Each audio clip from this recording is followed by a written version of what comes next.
Hello everyone, welcome to my YouTube channel Learn Just Be with Mahesh.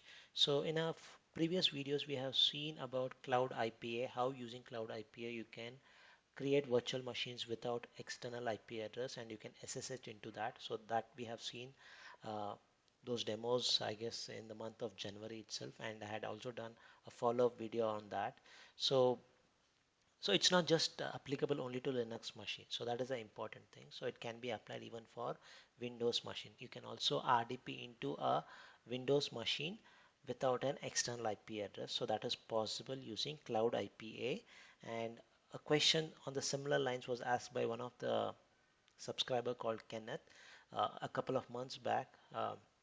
So I thought I'll do a video on that, but was not getting enough time on that. So today I have got some time.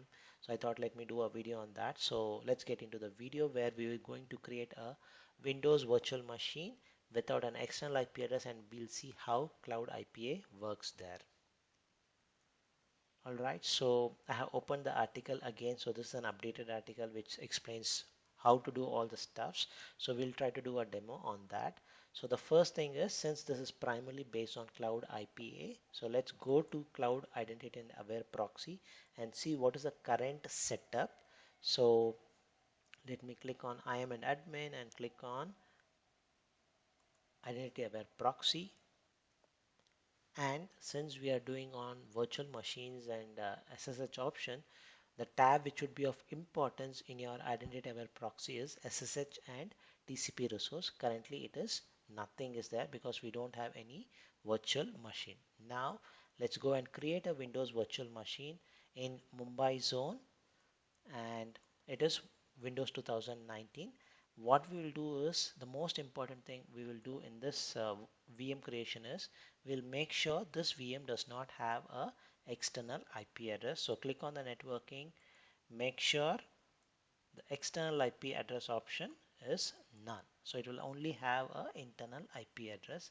I'm going to use default VPC and I am the owner of this account. So that is a prerequisite which I'm telling. So if you have something like, if you have a lower role like editor and all, that is also possible, but you need to do some extra steps which is available in your documentation. So for simple easy option, I'm just making like I'm a owner and I'm using default VPC. So let me click on create. Alright, the virtual machine is created and you see the virtual machine is provisioned, and this is the internal IP address. It does not have a external IP address. Now this is Windows machine. How do you SSH? So there's no option of SSH. You have an option of RDP, and since you don't have an external IP address, RDP is disabled. Now you may say, you mentioned it is possible, but it is now showing like disabled. So by default in the user interface, if you don't have an external IP address, it will show like this. It is always disabled, but we will enable certain steps. By making that, we can definitely RDP into this Windows machine. So that's the step. So first of all, just go back to your identity aware proxy and refresh the screen, and you will see a new entry into this screen indicating there's a virtual machine in so and so zone. So that's the information it's going to show. Alright, after I refresh the screen, it shows the details, and this is your virtual machine, and it shows a warning message. So I'm not sure what is the warning message. Let me click on that warning message. So it can definitely give some useful information. So what it says is, for Cloud IPA to work so that you can RDP into a Windows machine without external IP address, you need to add this net block as your source IP address, source IP range in your firewall rule. And the best practice is not to create, not to alter any existing firewall rule, but create a new firewall rule. So let me click on edit firewall rule, which will definitely take me to my VPC's part, and I'm going to add the firewall rule, a brand new firewall rule. That's the most important thing. So click on create firewall rule. Never ever change any existing firewall rule. That's always a good practice because you don't want to affect any existing firewall rules. So I'm going to create a firewall rule like this. The VPC is default, and let's apply it to all the instance in this network. Anyway, there's only one instance.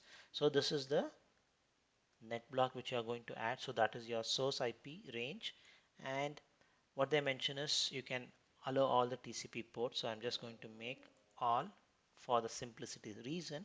but in production I strongly recommend you to put only 3389, which is your RDP port.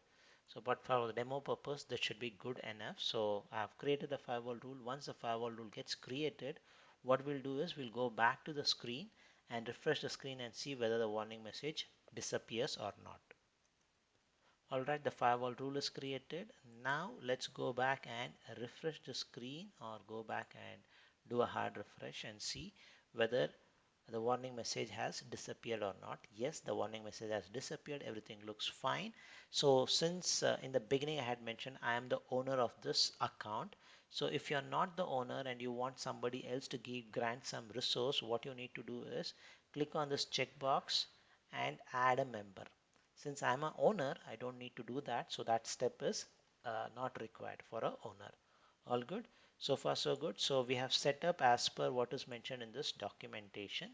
Now what we'll do is, one important thing which is something very specific for Windows machine is you need to do a tunneling option, tunnel forwarding option, port forward option. So for that, what you need to do is you need to open up your command prompt and type in this command gcloud beta, and this beta is very important because the command is not still GA compute start hyphen IPA hyphen tunnel. So this is the important thing, and the name of the instance, the default RDP port, and on what port you need to proxy it in your local system. So we want to proxy it with 8080 port. So that is what we are going to do. So if I hit enter, you will see whether it will do a first initial check whether the tunnel is ready. If it's working fine, it will start listening. If the connection is not okay, it will definitely throw an error. So if you have not added the firewall rule, it will show it's not able to connect. So let's wait for it to come up. I'm not pausing the video. I just wanted to show you the critical pieces live. So that is the most important thing, which I feel like creating a virtual machine, all those things I can pause and play, but some new thing I don't want it to pause it. So it's just testing the connection. If everything is fine, it should show listening on port 8080, and unfortunately it's not showing that. So what it shows is it's an error. So let me just give one more try. So let's see whether it works this time. So we just created our tunnel. The tunnel is created. It's open for all the ports. Let me see whether it is working this time. All right, it's working fine. Maybe a small latency is what is I feel delay was there. Now it's working fine without doing any changes. So this is the first step. The second step is simply RDP into that virtual machine. This time you are not going to mention the IP address, but you are going to mention your localhost 8080, and mention the username. That's it, and click on connect. Simple. So now it's not on 3389, but it is on 8080 is the port on which it is listening. So it's now asking for a password. Since it's a Windows machine, we need to generate a password. So I have come back to the screen. I click on this connect option and generate a password. This is the user ID which we are going to use. So set password. So it will give you a random password. Once the password is generated, copy it, and once you log in into the virtual machine, you can generate or create your standard password. So let me copy this random password, paste it. If I just click on this thing, it's the same random password, and I'm going to click on OK. Let me connect. If things are all fine, you should be RDPing into that virtual machine. So that's the beauty of this thing, and I just don't want to pause it again. I just wanted to show you live. Even though the video takes a couple of minutes extra, it's okay. So this is the most important piece, the critical piece. So I have successfully logged in, and you see port 8080. So that's one thing. So let's wait for the entire thing to work, and once we successfully log into the Windows machine, you will usually see on the Windows machine, if it's provisioned in GCP, you will see certain stuff, certain additional informations like, or let me just make it big, maximize it. So once it's completely initialized, on the left hand side sorry, on the right hand side you will see all the details. What is the boot time, what is the CPU, what is the memory, what is the internal IP address, what is the external IP address. In this case you will only see internal IP address, you will not see an external IP address. So there are few pop-ups coming up, so let me just close those things, and this is the information which I mentioned.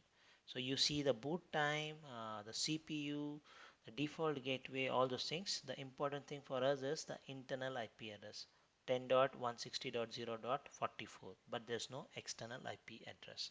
So that is the important thing here. Now what I'll do is I'll open up the command prompt in the Windows machine. I'm going to do ping 8.8.8.8. I'm just going to try to ping Google, and if you see, it's not going to work. Why? Because this virtual machine is not having a external IP address. Now what is the solution for this? Simple and straightforward. You can create a cloud NAT. So that's the next part which we are going to do. So I'm just going to minimize this like this so that I can show you a back-to-back screen. Alright, I have set the screen back to back so that you can get a nice view, and it's also easy for me to show the things easily. So let's create a cloud NAT. Go to network services, click on cloud NAT. This is something which we had done previously in one of the videos, but this is something like trying to connect the dots. We know how cloud IPA works. Now we are trying to use cloud NAT also, so that's a good option. So cloud IPA hyphen NAT. So sorry, IPA default VPC is what we wanted, and it has to be in your Mumbai region, and we don't have a router. Let's create a router real quick. Demo-cr for cloud router. All good. So let's leave everything as default. Let's click on create. Once we click on create, once the cloud NAT gets provisioned completely, you should see it will be able to reach Google. So that's the thing. So I'm just leaving the screen as is. So in a minute or so you should see the request will start. It will be able to respond. The ping will start working. So let's hold on for a minute or so. If I refresh it, okay, the NAT is cloud NAT is completely provisioned. So you may see a slight delay for it to work completely in our virtual machine. So let's wait. So still it's timed out, request timeout. So good. You see that magic working? The cloud NAT is now responding fine. So that's how you can connect cloud IPA and cloud NAT together to have a virtual machine with only internal IP address but still able to connect to internet and download all the patches, all the stuffs, and you still use internal IP address to connect from your machine. So that's the video which I wanted to share, a long pending video which I wanted to share. Hope the video was helpful. Thanks for watching.